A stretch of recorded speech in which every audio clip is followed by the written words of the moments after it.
Hey everyone, it's Ray from the Teach Better team, and you are listening to the audio blog of Breaking Down Why Districts Initiatives Break Down by Chad Ostrowski over at teachbetter.com.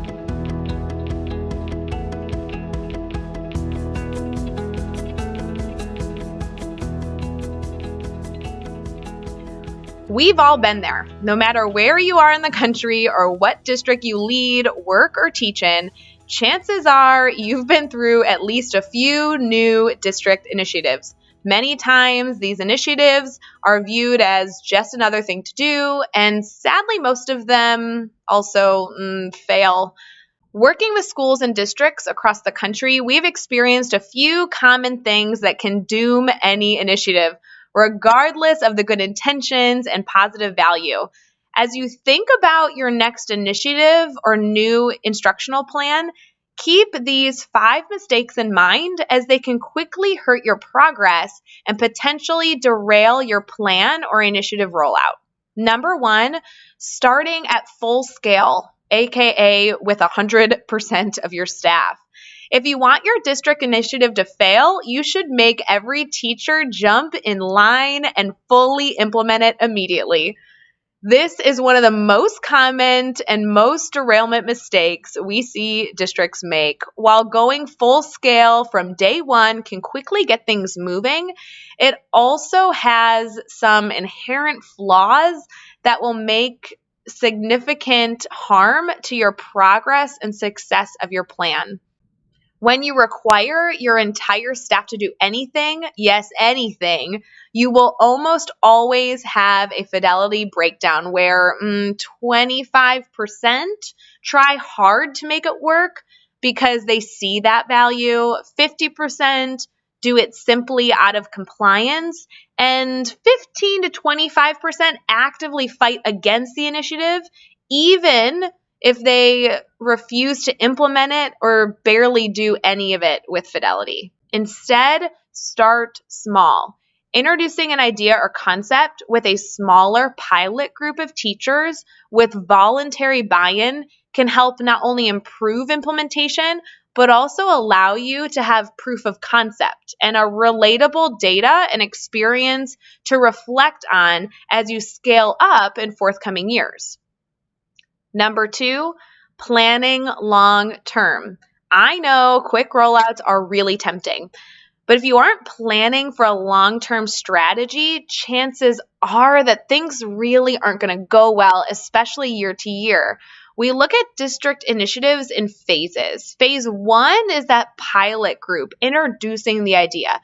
Phase 2 is when you're scaling up and you're building capacity. Phase 3 is when you increase those expectations and build into longevity.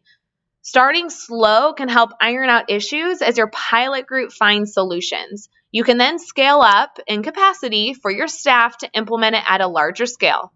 Once this is complete, you can increase those expectations because the support and capacity exists to do so. Oftentimes, these phases are rushed and crammed into a single year or less, and it creates confusion, stress, and yes, failure of the initiative.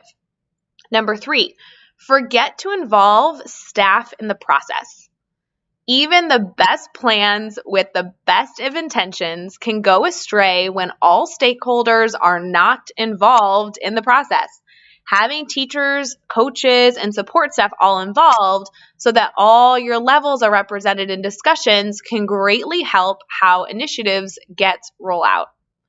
Many school districts utilize a committee model so that all stakeholders have representation in the discussion getting made.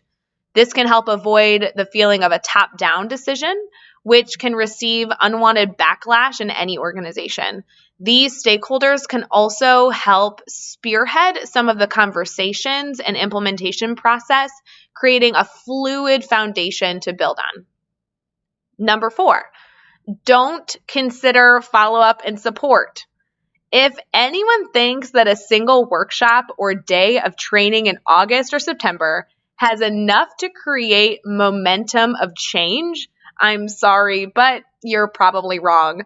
Follow-up, support, and coaching after the training is where the success truly occurs. This is not only ensuring proper implementation for a plan or idea, but it helps prevent teachers from falling back to former practices if things get tough or if there's issues. If you are hiring an outside vendor or provider for this PD, make sure that they offer a follow-up package, or at least consider this when you're having those initial discussions. Number 5, choose the wrong provider or vendor. If you are bringing in a partner or a provider or vendor to provide training, development, or help support an initiative, make sure they're the right fit. You always want to ask a few questions. Are you providing a pre-packaged plan, or are they listening to your needs and able to customize the solution for you? Do they offer follow-up and support after the training? Will you have a single contract point that can support and help throughout the year? Will they respond to issues and concerns or questions from teachers or the district in a timely manner? Do they have the necessary experience to successfully implement your vision and mission?